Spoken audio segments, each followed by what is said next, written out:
$33 million, just like that. John Harrison's voice echoed through the sleek glass office, bouncing off the polished floors and high-rise windows. He could hardly believe it. After years of struggling with tiny contracts and late nights, the impossible had finally happened. His startup had landed a business deal worth $33 million.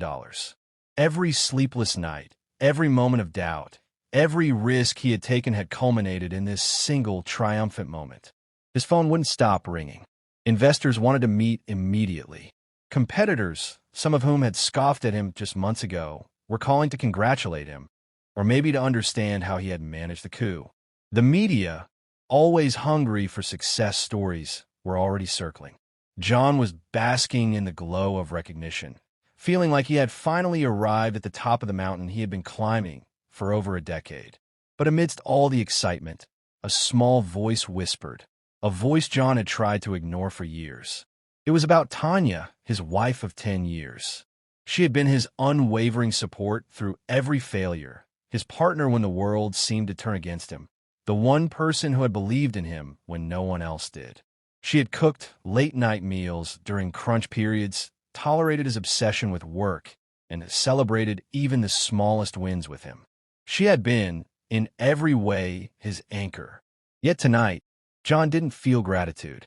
Tonight, fueled by adrenaline, success, and a swelling ego, he saw Tanya not as a partner, but as a shadow of the life he imagined he deserved, a life filled with fame, fortune, and admiration. He looked at her sitting quietly across the room, watching him with a gentle smile, and a strange, selfish thought entered his mind. I don't need this anymore. Blinded by pride and arrogance, he let the thought become action. Tanya, he said, his voice cold, pack your bags. I can't. I don't need you holding me back anymore. The words hung in the air like smoke, sharp and suffocating. Tanya's eyes widened, disbelief freezing her in place. Her heart pounded. Her mind struggled to grasp the cruelty of what she was hearing. She had loved him unconditionally, had sacrificed with him, and had built her life around their shared struggles. And now, in the very moment he should have been grateful, he was casting her aside. Tears welled up in Tanya's eyes, but she said nothing. She simply nodded, her dignity intact, and left the apartment quietly, dragging a small suitcase behind her. Every step she took away from John was a punch to his chest, though at the time, he couldn't or wouldn't feel it. He watched the door close, the sound echoing in the empty apartment like a warning bell he chose to ignore. That night, John went to bed with a sense of triumph. The deal was secured, the money was coming, and for the first time in years, he felt like he had won. Yet as he lay in his luxurious bed, staring at the ceiling, a subtle unease began to creep in, a whisper that maybe, just maybe, victory could taste bitter. Little did he know, the consequences of his impulsive pride were only just beginning to unfold. The morning sun streamed through the towering windows of John Harrison's apartment, but it brought no warmth. John awoke to a world that felt strangely alien. The contract was signed. The bank account had $33 million more than it had yesterday. The emails, phone calls, and congratulatory messages were still flooding in. Yet, strangely, it all felt hollow. There was no joy in the numbers, no thrill in the victory, no spark in the so-called freedom he had longed for. For the first time, John felt an unsettling emptiness gnawing at him. He had imagined that wealth and success would make life better, would elevate him to some kind of untouchable happiness. Instead, there was a void where contentment should have been. It wasn't the lack of money or recognition that troubled him. It was the absence of someone who had once been the center of his world, Tanya. It didn't take long for reality to hit. Friends who had celebrated his victory with him the night before were now distant, careful with their words, and hesitant in their congratulations. "Did you hear what he did?" someone whispered. "Can you believe he just threw her out?" Their eyes weren't judging him for business acumen. They were judging his character, his humanity. The murmurs, the glances, the subtle shake of heads, all of it chipped away at John's inflated sense of triumph. John tried to reach out to Tanya immediately, fumbling with his phone as guilt gnawed at him. He left messages, voice notes, even texted apologies, but there was nothing. Silence. The woman who had supported him through bankruptcy, long nights, and endless setbacks was now a ghost in his life, unreachable and unforgiving. The sharpest blow came later that day, during a board meeting. John sat at the long, polished table with investors and partners, expecting to bask in his new status as a millionaire businessman. Instead, he felt their eyes on him, measuring him not for strategy or vision, but for his personal decisions. If he treats people like that in private, one partner murmured to another, how can we trust him in business? The words sliced through him, each one exposing a layer of arrogance and selfishness he had not yet confronted. Even his loyal assistant, who had worked alongside him for years, couldn't hide her concern. Sir, maybe you acted too quickly, she said softly, trying to protect him from embarrassment while also being honest. John's stomach twisted. He had always prided himself on making decisive moves, on his ability to win and dominate. But now, that decisiveness seemed hollow, even reckless. For the first time, John realized that business triumphs, contracts, and bank balances didn't define a person's success in life. Winning a deal, even one worth millions, was meaningless if he lost the people who had been the foundation of that success. His personal life, the love, loyalty, and trust he had taken for granted, was crumbling under the weight of his pride, leaving him with nothing but a hollow victory. As he left the board meeting that afternoon, John's mind was a storm of regret. Every smile, every handshake, every congratulatory nod from yesterday now felt like a bitter reminder of what he had sacrificed in a moment of arrogance. And somewhere deep inside, he knew that this was only the beginning of the consequences he would have to face.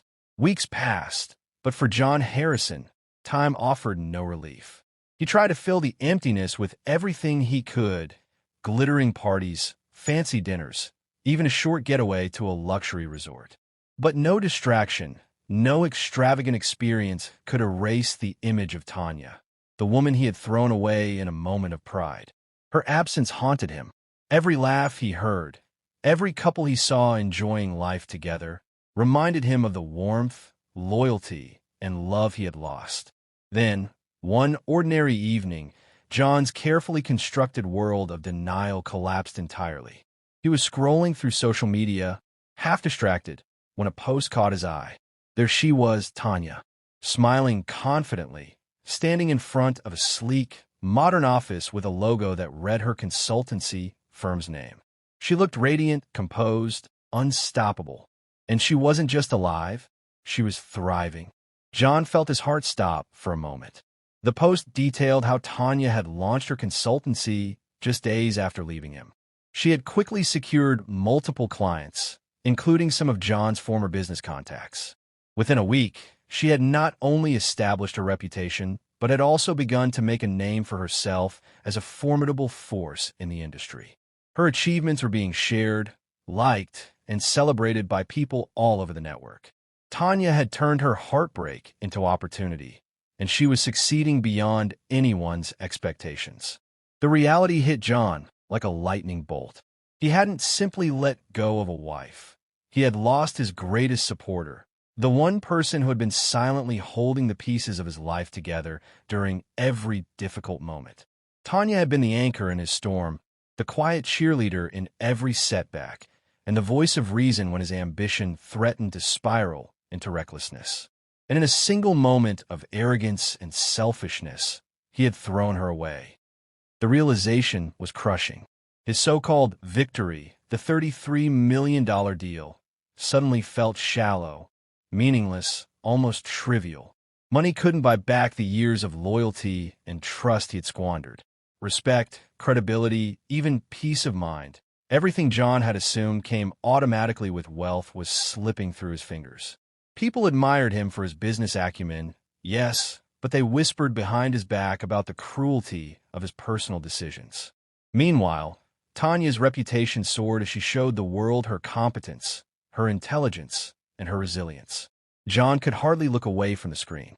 Every photo, every comment, every congratulatory post about Tanya's accomplishments pierced him with regret. He was forced to confront a hard truth. In one impulsive act of arrogance, he had destroyed years of love, trust, and partnership.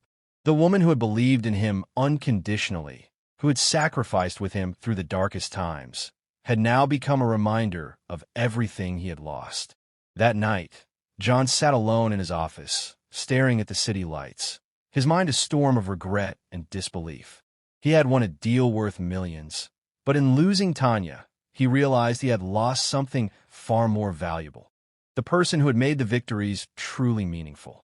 The shock of truth settled over him like a heavy, unyielding weight, and for the first time, John understood the true cost of arrogance. Desperation clawed at John Harrison like a relentless tide. Every day, without Tanya, felt heavier than the last, and every achievement, every bank balance, every congratulatory email felt hollow. He had spent weeks watching her success from afar, feeling the sting of every accomplishment she made without him. The $33 million deal he had worked so hard to secure now seemed meaningless compared to the love and loyalty he had carelessly thrown away. Determined to try, John reached out.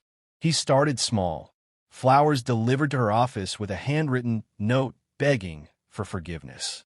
He sent letters, pouring his heart onto paper, tried to explain the regret that had taken root in his soul. Then, in a final act of vulnerability, he sent a video message, looking directly into the camera, his voice trembling. "I was wrong, Tanya. I let pride blind me. I see it now. I see everything I've lost." But Tanya's response, though calm and measured, hit him harder than he expected. "I loved you," she wrote in one message, "but love doesn't survive selfishness. You chose pride over us.